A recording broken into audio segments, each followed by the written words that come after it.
ইউনূস সাহেবের সরকার দেখেছে যে আমার তো সেফ এক্সিট কই, তো আমি কি ওয়েস্টার্ন ছাড়া নাস্তা করুম?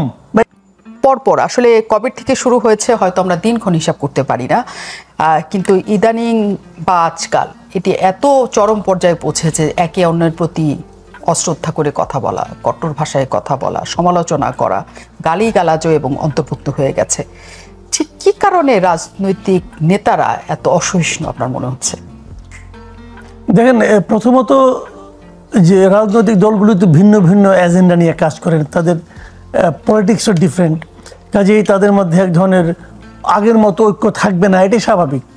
কিন্তু মানে পারস্পরিক যে বিরোধগুলো সেগুলো প্রকাশের ভঙ্গিটা, প্রকাশের যে মানে আপনার এইটা আপনার যে নমুনাগুলো আমরা দেখছি, এগুলো মাঝে মাঝে অশ্লীলতার পর্যায়ে পৌঁছছে।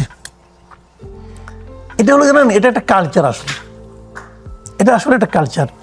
এই কালচারটা হলো যে এই কালচারটাকে কিন্তু বিভিন্নভাবে আমি মনে করি গত এক বছরে মানে এটাকে নার্সিং করা হয়েছে। এটা তোমরা করো, আমরা যেটাকে মব কালচার বলছি। আপনি দেখেন, আমরা গত মানে হাসিনা চলে যাওয়ার পর থেকে মানে যে কাউকে যে কোনো সময় যে কোনোভাবে গালাগালি করা যাচ্ছে, এবং কেউ কোনো প্রতিবাদ করার সাহস পাচ্ছে না, পুলিশও কোনো প্রতিবাদ করার সাহস পাচ্ছে না। পুলিশ প্রতিবাদ করলে পুলিশকে বলা হচ্ছে যে স্বৈরাচারের দোসর, এবং স্বৈরাচারের দোসর বলে আপনাকে যদি পিটানো হয় আপনার কেউ ফিরেতেও আসবে না। তো এটা কিন্তু আমরা দেখে আসছি। এখন এটা দেখে আসতে আসতে এখন এটাই প্র্যাকটিস। যেমন গতকালকে আমরা দেখলাম যেটা অ্যাডভোকেট ফজলুর রহমান সাহেবের বাসার সামনে আমরা ওটা তো কিছু ভিডিও দেখলাম, একজন নারীকেও দেখলাম কি মানে যেভাবে উনি কথা বলেন, স্লোগান দিলেন, এটা তো আমরা উচ্চারণ করতে পারবো না। তো বাট উনি তো অবলীলাই বলছেন এটা। তো এই কালচারটা কেউ কেউ বলছে এটাই নাকি জেনজি নাকি বলে, এটা নাকি ওদের, এটাই নাকি স্টাইল, যে মানে ওরা এইভাবেই বলবে। তো যদি হয় হতে পারে, আমরা তো এটা বুঝবো না, আমরা মানে প্রাচীনপন্থী লোক। তবে আমাদের না, আমরা আসলে মানে ব্যাপারটা নিতে পারি না। আমার মনে হয় যে প্রতিবাদের ভাষা মানে অশ্লীল হলেই প্রতিবাদ তো জোরালো হয়, এটা আমি মনে করি না। এটা নানাভাবেই আপনি প্রতিবাদ করতে পারেন। আর এই নিউসেন্স ক্রিয়েট করা যেটা, এটার মধ্যে কী আছে আমি জানি না। আবার মনে করেন আমি রুবিন ফাহানের ঘটনাটাও দেখলাম আজকে, এটাও আমি দেখলাম যে ওনার আসলে যে জিনিসটা হয়েছে ওখানে ইলেকশন কমিশনের মধ্যে ধাক্কাধাক্কি। প্রথম আলোর একটা ভিডিও দেখলাম, একটা মানে ভদ্রলোক পাঞ্জাবি পরা, দাড়িওয়ালা, টুপি পাথা, উনি দেখলাম যে পেছন থেকে যে রুবিন ফাহানাকে টান দিলেন। টান দেওয়ার পর অনেক লোক থেকে ফেরানোর চেষ্টা করলেন। দেখেন, এটাকে কেন্দ্র করে আবার হাসনাত আবদুল্লাহ অনেক কথাবার্তা বললেন। এখন এগুলো বললে হয় কি, মানুষেরও তো ধৈর্যেরও একটা সীমা আছে, কিন্তু তারপরেও যে সমস্ত কথাবার্তা হচ্ছে পরস্পরকে, মানুষকে না আসলে এটা খেয়াল করা দরকার যে আসলে আমি কে, আমি কি বলতে পারি, আমি কি ভাবতে পারি, আমার সব ভাবনাকে আমি প্রকাশ করতে পারি। এটাও তো আমার অবস্থান, আমার যাই কোথায় বসে বলছি, আমার নিজস্ব কালচারাল যে আপনার মানে যে স্কুলিংগুলি, এগুলোর উপর নির্ভর করে। তো আমি মনে করি যে এটা আসলে থামানো উচিত। কিন্তু আপনি বলছেন যে এটা জেনজি কালচার অনেকে বলে। হ্যাঁ, জেনজিরা অবশ্যই যে স্লোগান দিচ্ছে, আপনি যেটা বললেন যে আমরা মুখেও আসলে উচ্চারণ করতে পারবো না, কিন্তু আবার অন্যদিকেও আমরা ফজলুর রহমানের কথা যদি বলি, যে ভাষা তিনি ব্যবহার করেন বা যেসব উপাধি বলেন বা কি বলবো এটা সম্বোধন বলেন, যেসব শব্দ তিনি ব্যবহার করেন, সেগুলো যে খুব বেশি কি আসলে অন্যজনের প্রতি শ্রদ্ধা রাখা বা বলা যায় যে এই ভাষাগুলি ব্যবহার করা উচিত কিনা? সমালোচনার ভাষা কিন্তু ভিন্ন ভিন্ন হবে। হ্যাঁ, হবে। এটা মনে করেন আমি একটা আপনার সমালোচনা করছি, আমার এই সমালোচনার মধ্যে কতটুকু লজিক আছে, কতটুকু ইমোশন আছে, এর উপরে কিন্তু অনেক কিছু নির্ভর করবে। আমি যদি ইমোশনাল হয়ে যাই তখন এক ধরনের ভাষা হবে, কিন্তু আপনি যতভাবে আমাকে বলান না কেন এর মধ্যে কিন্তু অশ্লীলতা ঢুকানো যাবে না। মানে কিছু কিছু শব্দ আছে যেটা নাকি আপনি মানে প্রকাশ্যে বলতেই পারবেন না, নিশ্চয়ই, তাই না? সেটা আমাদের ওই জায়গাটা আমাদের নিয়ন্ত্রণ করতে হবে। আর আবেগ তো থাকতেই পারে, আবেগ উনি যেগুলো বলেছেন হয়তো ওইভাবে অনেকে শুনতে ভালো লাগে না, উনিও এই জন্যই তো ওনাকে শোকজ করা হয়েছে। ওটা যদি খুবই স্বাভাবিক হতো তাহলে তো শোকজ করা হতো না। মানে রাজনীতিবিদরা যখন প্রকাশ্যে মানে যে কোনো রাজাকারের বাচ্চা হোক, যে কোনো বাচ্চা হিসেবে সম্বোধন করে, কারণ আমরা সবসময় জানি এই স্কুলিং তো অবশ্যই সবসময় থাকে যে বাবা মাকে কেন্দ্র করে, পরিবারকে কেন্দ্র করে গালিগালাজটা যে কারোর জন্যই আসলে খুবই হয়, মর্মস্পর্শী হয় এবং ক্ষুব্ধ হওয়ার মতো ঘটনা হয়।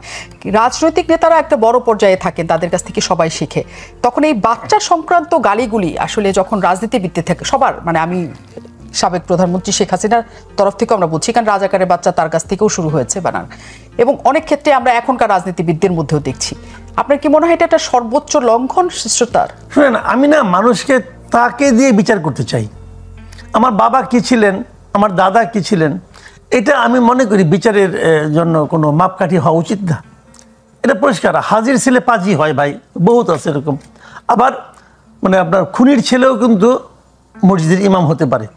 এটা মানুষ, এবং আপনি যদি ধর্ম মানেন তাহলে কিন্তু আপনার হাসরের ময়দানেও কিন্তু তোমার বাবা কি ছিল এটা কেউ দেখবে না, তুমি কি সেটা বলো। তো মানুষকে তাকে দিয়ে বিচার করে, তার কর্ম দিয়ে বিচার করা উচিত।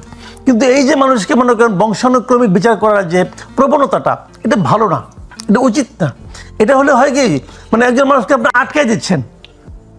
আমার বাবা রাজাকার হতে পারেন, কিন্তু তার মানে আমি কি দেশপ্রেমিক হতে পারবো না? কাজে আমাকে মনে হয় যে ওভাবে বলাটা আমি মনে করি ঠিক না। আবার একই রকম এখানেও তো দুই দিকেই আছে। তো যাকে যাকে তার মতো করে বলা উচিত।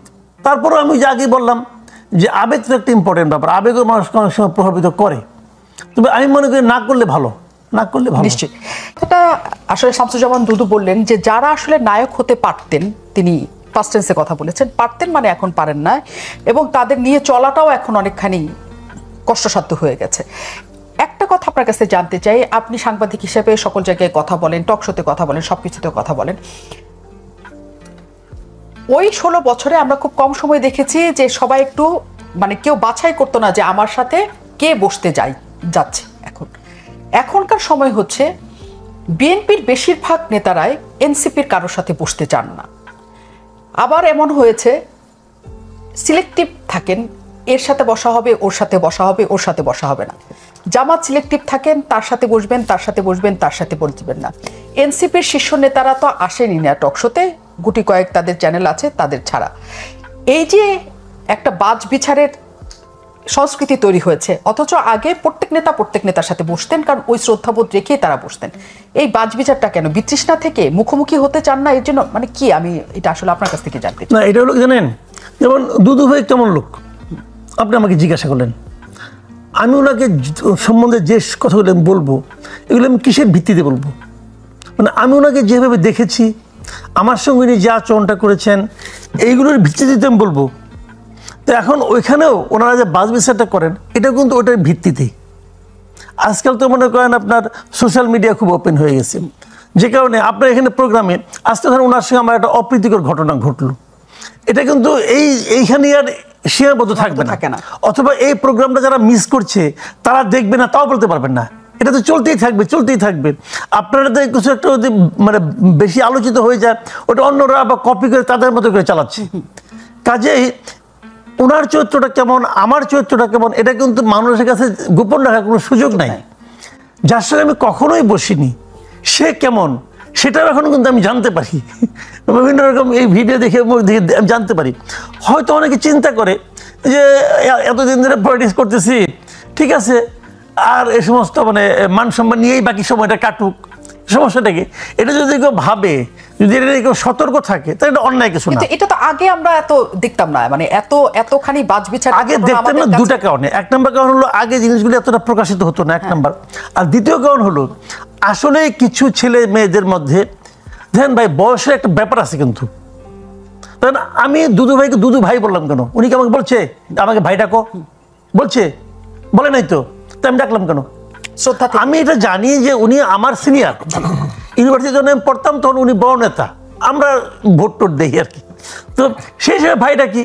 আমি যে ওনাকে ভাই ডাকি উনিও জানতেন না, কিন্তু আমি তো জানি ওনাকে, আমাকে জানার ওনার কোনো কারণ নাই, কিন্তু আমি তো ওনাকে জানি। তো সেই হিসাবটা কিন্তু আমরা আমাদের সোসাইটিতে, এই বাংলাদেশের সোসাইটিতে মানুষ এটা মেনটেন করে, কিন্তু শ্রদ্ধা করে, ওনার সামনে দেখলে সালামটা আগে দেয়, অথবা দেখা হলে সিগারেটটা লুকিয়ে ফেলায়, এগুলো কিন্তু আছে ভাই, এই দেশে এখনো আছে। তো আমরা তো এই কালচারে অভ্যস্ত হয়ে গেছি। সমস্যাটা কোথায় হয়েছে আমি আপনাকে বলি। দেখেন, শেখ হাসিনার পতন হয়েছে। শেখ হাসিনা কিন্তু একটা দানবের মতো একটা বিশাল একটা ক্যারেক্টার কিন্তু ছিলেন। তো ওনার যে পতন হয়েছে, ওনার পতন হওয়ার পর এই জিনিসটা, এই যে আপনি কে জানেন বলো না যে এরাই মনে করতেছে আমরাই পতন ঘটাইছি। এই এনসিপি যারা নাকি লিডার আছেন এরা মনে করেছে আমরাই পতন ঘটেছি, এবং এই কথাটা হয়তো প্রথম দিকে তারা ভাবে নাই, তাদেরকে ভাবতে সাহায্য করছেন আবার ডক্টর ইউনূস। ডক্টর ইউনূস বলে ফেলেছেন যে ছাত্ররা আমার নিয়োগকর্তা। তার মানে ওনারা ভাবতে শুরু করছেন যে আমি একটা দেশের প্রধান নির্বাহীকে নিয়োগ করতে পারি, তা আমি কতটা পাওয়ারফুল। উনি যখন কোনো অফিসে যান, অফিসের লোকজন বলে ভাই তুমি কে, এই দেশের সরকার প্রধানকে আমি নিয়োগ করি, তো তুমি কে বাবা। তো এই যে প্র্যাকটিসটা আপনি দেখবেন, এদের কথাবার্তা দেখবেন ওরকম। কিন্তু তো এই যে ওরা মনে করছে এখন বয়সটা ভাই যত কথাই বলেন বয়সটা ভাই কম বয়স না, তো এখন ওই কম বয়সে হাতে এক লোকের হাতে এত ক্ষমতা আপনি দিয়ে দিচ্ছেন। ওই যে আপনার মনে আছে ওই যে একটা ছেলে যে ধরা পড়লো 5 লাখ টাকা নিয়ে, যে ছেলেটার নাম কি ভুলে গেছি আমি, সে তার না অপু আরেকজন ছিল যে এই করছে, আর যাকে প্রথম ধরলো আর কি হ্যাংলা পাতা সেটা, যে ও কি বললো পুলিশের কাছে, ও বলতেছে যে আমি গরিবের ছেলে, এত টাকা দেখে আমার তো মাথা খারাপ হয়ে গেছে। তো এটা তো ওর তো একদম এটা অনেস্ট, কিন্তু অনেক বোধ, মানে এই উপলব্ধি এটাই কিন্তু হয়েছে ঘটনা। এখন এদেরও একই অবস্থা হয়েছে। আমার বয়স 29 বছর, আমি পেয়ে গেছি 3টা মন্ত্রণালয়, তো আমি কি ওয়েস্টার্ন ছাড়া নাস্তা করুম বা এটা হয় নাকি ভাই? এটাই রিয়েলিটি। আমার নাস্তাও ওয়েস্টার্নে, আমি যদি মানে কোনো বিনোদন করি তাও আমি ওয়েস্টার্নেই যাবো, তো আমি তো ওই পর্যায়ে চলে গেছি। তো এই জিনিসটা নিজেকে কন্ট্রোল করতে পারে না, এটা বয়সজনিত সমস্যা, এটা হবে। কিন্তু এই বয়সজনিত সমস্যা যদি তাদের থেকে থাকে, এখন যে কারণে মনে করেন আপনি, ওনারা তো হাসিনাকে মানে নাই, তো শামসুজ্জামান দুদুকে যে তাকে মানে। আমাদের আসলে যে জায়গাটা আছে সেটা হচ্ছে যারা এই বুঝিনি আপনার প্রশ্নটা হচ্ছে এই যে এনসিপির কথাই আমরা ধরি, বা বৈষম্য বিরোধী ছাত্র আন্দোলন যারা আছে, তারা হচ্ছে হিরো হতে পারলো না এমন একটা ব্যাপার প্রচলিত আছে, যে তারা শেষ পর্যন্ত হয়ে উঠে নাই, এবং সকল রাজনৈতিক দলের সাথে তাদের বিভেদ আছে। এটা বলা হয় যে সবাইকে তারা নাড়িয়েছে, মানে যে শব্দটা প্রচলিত, এই কারণে সকল রাজনৈতিক দলের সাথে তাদের একটা দূরত্ব তৈরি হয়ে গেছে শেষ পর্যন্ত। আসলেও তারা ছন্ন ছাড়া বিচ্ছিন্ন একটা দলে পরিণত হয়েছে, নাকি আসলেও তারা বাংলাদেশের রাজনীতিতে এখনো গুরুত্বপূর্ণ ভূমিকায় আছে? হ্যাঁ, তারা অপ্রাসঙ্গিক হয়ে যায় নাই। তাদের তো একটা ভূমিকা ছিল, এবং তাদের একটা বৈশিষ্ট্য কিন্তু আছে। বৈশিষ্ট্যটা কি? আমি কিন্তু তাদের চিন্তা ভাবনা যখন দেখি, তাদের বিভিন্ন রকম মানে আপনার কথাবার্তা শুনি, আমার কাছে কিন্তু মনে হয় তারা বেশ পড়াশোনা করা এবং গোছানো, কোনো সন্দেহ নাই। তাদের মধ্যে এক ধরনের অসহিষ্ণুতা কাজ করেছে, এটা হলো আমার বিবেচনা আর কি। হঠাৎ করে মানে অসময়ে অনেক কিছু পেয়ে যাওয়ার কারণে এটার ভার তারা বহন করতে পারে নাই, যে কারণে তাদের মধ্যে এই কাজটা বেসিক্যালি আসলে এই স্টুডেন্টগুলির এই সম্ভাবনাটাকে নষ্ট করেছে ডক্টর ইউনূস নিজে, একদম নিজে হাতে এদেরকে সে নষ্ট করছে, এবং উনি নষ্ট করেছেন ওনার স্বার্থে। ওনার ব্যক্তিগত কিছু স্বার্থ ছিল, সেই স্বার্থে এদেরকে ব্যবহার করেছে এবং এদেরকে নষ্ট করে দিয়েছে, একদম শেষ করে দিয়েছে। কি স্বার্থ ছিল ডক্টর ইউনূসের? অনেক স্বার্থ। দেখেন, একটা হলো মানে জাতীয়, ওনার ব্যক্তিগত স্বার্থ, এক হলো আন্তর্জাতিক স্বার্থ। উনি যে ক্ষতিটা করছে, এটা বলতে গেলে একটু সময় লাগবে, কিন্তু আপনি আমাকে ছোট করে যদি বলেন, ছোট করে বলতে গেলে বড় কথা বলা যাবে না, তাহলে আমি সংক্ষেপে বলি। সংক্ষেপে বলে উনি এই পার্টিটার গায়ে একটা ট্যাগ লাগাই দিচ্ছে, আমি বলেছি দল করতে, যে কারণে এদের গ্রহণযোগ্যতাটা একদমই মানুষের মধ্যে নাই হয়ে গেছে। দ্বিতীয় যে জিনিসটা হয়েছে, এদের হাতে অপরিমিত ক্ষমতা দিয়ে দিয়েছে, লিখিতভাবে দেয় নাই, কিন্তু তারা ক্ষমতাটা পেয়ে তাদের মাথা খারাপ হয়ে গেছে। এবং যে কারণে তারা করেছে কি, সচিবালয়ে সাংবাদিকরা ঢুকতে পারে না, ওরা ঢুকতে পারে। তো ওরা ওখানে যে কি করে তদবির করেছে, অনেক ডিসি বদলি হয়েছে এদের সুপারিশের কারণে, এদের মাধ্যমে। এরা কি জানে কাকে কোথায় ডিসি দিতে হবে, তো ওখান থেকে তারা কিন্তু অনেক সুযোগ সুবিধা পেয়েছে, তো এইগুলো তাদের দিয়েছে। তাহলে ট্যাগ লাগানোর কারণে জনগণের কাছে তারা বিচ্ছিন্ন হয়ে গেছে, আর এইগুলির কারণে তারা তাদের চরিত্রটাকে ধরে রাখতে পারে নাই, যে কারণে এই সব মিলিয়ে সাধারণ মানুষের কাছে তাদের গ্রহণযোগ্যতা কমে গেছে। তারা যদি এর থেকে বেরিয়ে আসতে পারতো, তাহলে কিন্তু তাদের এখনও সম্ভাবনা আছে। এই দলের যে গঠন প্রক্রিয়া, যেভাবে তারা তাদের যে মানে বিভিন্ন রকম লিটারেচার আমি যা দেখি, যেভাবে তারা করতেছে, চাঁদা সংগ্রহ করছে, এগুলো কিন্তু আমার কাছে ভালো মনে হয়, ইউনিক মনে হয়। কিন্তু দলের হয়তো 2-1 জন লোক এটা মেনটেন করে, বাকিরা কি করে? বাকিরা তো করে না, এবং তারাই পাওয়ারফুল। আবার কাজে এই সব মিলিয়ে সাধারণ মানুষের কাছে তাদের কোনো ভালো আপনার ইমেজ কি মনে নাই। হয়েছে তারা এত পাওয়ারফুল যে সেনাবাহিনীকে নিয়েও কটূক্তি করতে পারে, গোয়েন্দা সংস্থা নিয়েও কটূক্তি করতে পারে, মানে পাওয়ারের জায়গাটা কি এত দূর গেছে নাকি এটাও তাদের একটা অপরিপক্কতা? না, এইটা পাওয়ারের জোরেই তারা গেছে, পাওয়ারের জোরেই গেছে, তাদের এই পাওয়ারটা আছে। ধরেন আমি একটা কথা বলি আপনাকে, আমি রাষ্ট্রের কোনো একটা প্রতিষ্ঠানকে নিয়ে একটা মন্তব্য করলাম, কারণ ওই প্রতিষ্ঠানটা কিন্তু আমার প্রতি অ্যাকশনে আসবে না, অ্যাকশনে আসতে হবে গভর্নমেন্টকে। গভর্নমেন্টকে বলছে তুমি কাজটা ঠিক করো নাই, বলে নাই তো। ডক্টর ইউনূস আমাদের ডেকে বলেছে তুমি কাজটা ঠিক করো নাই, বলে নাই তো। উনি এটা এনজয় করেছেন, এই দেখি কি হয়। ওদেরকে বলছে দেখছো তো পোলাপান দিয়ে তোমাদেরকে বেইজ্জতি করাইলাম, সিম্পল। উনি এটা করেছেন। এখন উনি বুঝতে পেরেছেন যে এদের দ্বারা ওনার কাজ হবে না। দেখেন, যে সমস্ত তত্ত্বাবধায়ক গভর্নমেন্ট বাংলাদেশে আসছে তাদের মধ্যে যে তত্ত্বাবধায়ক গভর্নমেন্টগুলো বিতর্কিত হয়েছে তাদের মধ্যে ওনার গভর্নমেন্ট একটা, আর ছিল 111 গভর্নমেন্ট, আর বাকি আগেরগুলো কিন্তু কোনো বিতর্ক ছিল না। তো বিতর্কিত তত্ত্বাবধায়ক গভর্নমেন্ট যখন থাকে তারা কি করে, তারা কিন্তু একটা সেফ এক্সিট খুঁজে। আমার যখন দায়িত্ব শেষ হবে তখন কি আমি ঠিকঠাক মতো বেরিয়ে যেতে পারবো? 111 গভর্নমেন্ট কিন্তু আওয়ামী লীগের সঙ্গে আগেই সেই সেফ এক্সিটের ব্যবস্থাটা করে নিচ্ছে, যে আমার কিন্তু যাওয়ার থাকার ব্যবস্থা করে দিয়ে। আওয়ামী লীগ গভর্নমেন্ট ক্ষমতা করছে, মাসুদ্দিন এই বানাইছে, হাই কমিশনার বানাইছে, মইনুর আহমেদকে বাইরে চলে গেছে, সব সে ব্যবস্থা করে দিয়েছে। কিন্তু এখন এই ইউনূস সাহেবের সরকার দেখেছে যে আমার তো সেফ এক্সিট কই, এখন এই পোলাপান তো পারবে না, এই পোলাপান সে গ্রহণযোগ্যতা নাই। অগত্য পোলাপান মাথার উপর থেকে হাত সরাই নিয়ে এখন সে বিএনপির তোর ইয়েতে ঘাটে নৌকা ভিড়াইছে।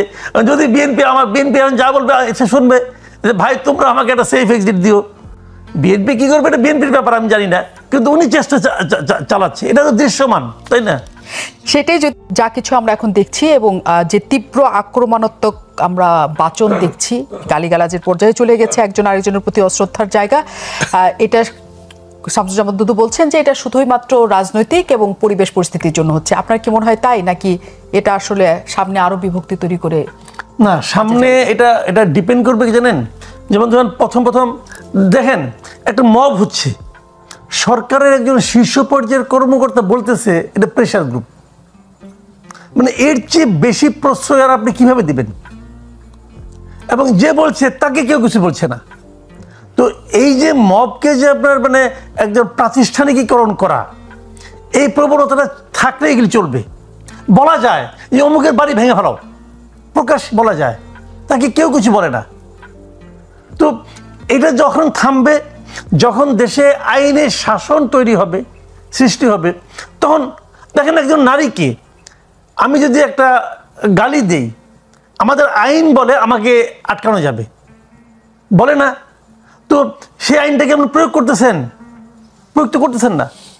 তো দেশে যে সরকার আছে এটা তো আইন প্রয়োগ করে না, এটা সুবিধা বুঝা করে, কারোর জন্য করে, কারোর জন্য করে না। তো যখন এরকম হবে তখন তো হবে না। আইনের শাসন কি আছে? এই যে বিচারক বলেছেন, বিচারপতি বলতেছেন আইনের শাসন তারা, যে ঠিক আছে যারা গেছে তারা তো খুব খারাপ ছিল, তারা চলে গেছে। যারা আছেন তারা কি ঠিক আছেন? যদি ঠিক থাকেন, আপনি আমার অত কিছু বলা দরকার নেই, আমি মাথার থেকে ধরি। ডক্টর ইউনূসের যে মামলাগুলি প্রত্যাহার করা হইল সেগুলো কি আইনানুগ প্রক্রিয়া হয়েছে? সিম্পল আমার এই কথাটা জবাব ডক্টর ইউনূস দেখ হয়েছে। তাহলে উনি যদি নিজেই আইনকে ওনার মতো করে ব্যবহার করেন তো অন্যরা কেন করবে না? ওনাকে তো এক্সাম্পল তৈরি করতে হবে, এক্সাম্পল তো তৈরি করতে হবে। উনি কি এক্সাম্পল তৈরি করতে পারছেন? পারেন নাই তো, পারেন নাই। আমি একটা ঘটনা বলেন, আমি একটা সিম্পল ঘটনা বলি। ডক্টর ইউনূসের সেই 666 কোটি টাকার যে মামলাটা, রায় তো হয়ে গেছিল, এখন রায় লিখবে, লিখার আগেই এর মধ্যে সরকার চেঞ্জ হয়ে গেছে। এখন বিচারক রায় লিখতে করেন, বিব্রত বোধ করতেছেন কেন? কেন? তাহলে আগের রায়টা ঠিক ছিল না? যদি আগের রায়টা ঠিক না থাকে ওই বিচারকই তো, এটা তো অন্য আদালত না, তাহলে ওই বিচারক তারা এখন বিচার কিভাবে করে? ঘটনাটা কি ভাই? তো এটা তো হলো না। তার মানে ওইটাকে আমি আমার জায়গায় অপছন্দটাকে আমি সরাই দিলাম, তাকে রাখলাম, এখানে আমার অনুকূলে আমি সব নিয়ে নিলাম। তো এই যে বিষয়টা, এই যে প্র্যাকটিসটা, এই প্র্যাকটিসটা আপনি করবেন, আমি দেখবো, আমি কিছুই বুঝবো না। আমি কি ভাত খাই না? আমি তো ভাত খাই রে ভাই। তো আমি যখন দেখবো তখন আমিও করি, উনিও করুক, সবাই করুক। এখন এটা চলছে। যখন আইনের শাসন কায়েম হবে দেশে, যদি সেরকম শাসন কখনো কায়েম হয়, এগুলি কিচ্ছু থাকবে না। শামসুজ্জামান দুদু, আপনাদের দল থেকে মানে বিএনপি থেকে অনেককে আমরা কারণ দর্শানোর রুচি দেখেছি, আগেও দেখেছি, বরকতুল্লাহ বুলুকে দিতে, ফজলুর রহমানকে দিতে দেখছি। মনে হচ্ছে একটা কঠোরতা অবলম্বন করা হচ্ছে, অন্তত প্রশ্ন মানে শব্দ প্রয়োগের ক্ষেত্রে বা সকল কিছুর ক্ষেত্রে। বিএনপির এই যে অবস্থান, এবং আপনি বলছেন রাজনৈতিক বক্তৃতার ক্ষেত্রে এসব শব্দ আসতে পারে, অনেক ভাষা আসতে পারে, কারণ অনুসারীরা সেটা শ্লীলতার মধ্যে থেকে এখন বিএনপির এই অবস্থানটা কি আপনারা সবাই একমত? আমরা তো গণতন্ত্রের জন্য দীর্ঘ একটা লড়াই, আগেরটা বাদ দিই, 16 বছর থেকে যে লড়াইটা আমাদের নেত্রী 6 বছর মানে একেবারে মিথ্যা মামলায়, সাজানো গোজানো মামলায় 6 বছর জেলে ছিলেন। অবস্থার পরিবর্তন না হলে 10 বছরই তাকে জেলে হয়তো মৃত্যু হতে পারত, আল্লাহ রক্ষা করছে। এরকম অসংখ্য ঘটনা আছে। আমি মনে করি বাংলাদেশের সম্ভাবনা, সেটা গণতান্ত্রিক রূপান্তরের যে জায়গাটা আমরা পাইছি, অর্থাৎ স্বৈরতন্ত্রের পতনের মধ্য দিয়ে, সেই গণতন্ত্রের রূপান্তরে আমরা যাব নাকি সেটা ধ্বংস করব। অর্থাৎ মব সংস্কৃতি এটা কোনোভাবেই আইনগত কোনো ঘটনা না। আমি এটা বিচার করলাম, ঘোষণা করলাম, শাস্তি দিলাম, এটা আমি বা আমার একটা উপদল, এটা কোনো আমরা শুরু থেকে আমার দল বিএনপি এই মবতন্ত্রের বিরুদ্ধে কথা বলছে এবং ভূমিকাও রেখেছে কোনো কোনো ক্ষেত্রে। আমি ব্যক্তিগতভাবে মনে করি যারা এখন প্রশাসনে আছেন শীর্ষ ব্যক্তি হিসাবে ডক্টর ইউনূস সাহেব, তিনি রাজনীতির লোক না, তিনি শুধু ব্যবসাদার না, বিশ্বব্যাপী ব্যবসা করে বেড়ান। তিনি আমার কাছে মনে হয়েছেন যিনি এই সরকার দ্রুত যদি আইনের শাসন প্রতিষ্ঠা করতে চাই, তাহলে সেটি হচ্ছে নির্বাচনের মানুষের ভোটাধিকার ফিরিয়ে দেওয়া, এবং তারাই তাদের নেতা নির্বাচন, তারাই তাদের সরকার নির্বাচন করতে পারবে। আইনের শাসন প্রতিষ্ঠার একটা সম্ভাবনা তৈরি হবে। কিন্তু আমরা যদি সেই দিকে না যাই, অর্থাৎ গণতান্ত্রিক সংস্কৃতি প্রতিষ্ঠার উদ্যোগ না নিই, অর্থাৎ হঠাৎ করে আপনি কিছু পেয়ে যাবেন, এটা যদি আমরা চিন্তা করে থাকি, যেমন আপনাকে খুব একটা পোশাকের কথা বলি, এখন আমি আন্দোলন করেছি, আমি গত সময়টাকে স্বৈরতান্ত্রিক ব্যবস্থা হিসাবে তাহলে আমার গণতান্ত্রিক সিমটম থাকতে হবে। সেই সিমটম আপনার বিচার অঙ্গনে থাকতে হবে, সর্বক্ষেত্রে রাজনৈতিক ক্ষেত্রে থাকতে হবে। কিন্তু আমার শ্বশুরকে যদি আমি মনে করি উপযুক্ত, যদি সত্যিকার উপযুক্ত হয়, তাকে আমি প্রদান করতে আমি দ্বিধা করব না। কিন্তু শুধুমাত্র আমার শ্বশুর হওয়ার কারণেই তাকে এমন একটা জায়গায় আমি নিয়ে যাচ্ছি যে জায়গাটা খুব বিতর্কিত হতে পারে। আমার আন্দোলনে বা আমার নেতৃত্বে আমার ভূমিকা আছে বলে আমি তাকে প্রতিষ্ঠা করছি। বরঞ্চ এটা না হয়ে আমার এই আত্মীয়কে বাদ দিয়ে যদি অন্য লোককে জায়গায় প্রতিষ্ঠা করতে পারতাম, তাহলে নেতা হিসাবে সত্যিকারে তার ভূমিকা মানুষ শ্রদ্ধার চোখে দেখত। সেই জিনিসটা এখন কিন্তু আমি আজকের ঘটনার প্রেক্ষিতে বললাম, আমি কাউকে অশ্রদ্ধা করছি না বা তার ভূমিকা রাখছে, কিন্তু এটা কেউ ভালো চোখে দেখছে এটা আমার কাছে মনে হয় নিশ্চয়ই। এবং এই নেতা হয়ে ওঠার ঘটনাটা, সেটাই সবাই বলছে যে ক্ষমতা থাকলে সেটা স্বজনদের সেটাতে ভাগ দিতে হবে। হাসিনার সঙ্গে এখনকার নেতাদের পার্থক্য থাকতে হবে তো, নিশ্চয়ই। তার পরিবারই এটা গ্রাস করছিল, এখন আমাদের পরিবারগুলো এগুলো গ্রাস করবে, এটা তো হয় না, হইতে পারে না। এটাই হচ্ছে কথা, এবং সেটা নিয়েই আসলে দ্বন্দ্বের শুরুটা হয় এবং দূরত্বটা তৈরি হয় রাজনৈতিক দলের মধ্যে। সেটা কমতে থাকুক আস্তে আস্তে, সবাই সবাইকে শ্রদ্ধা করুক।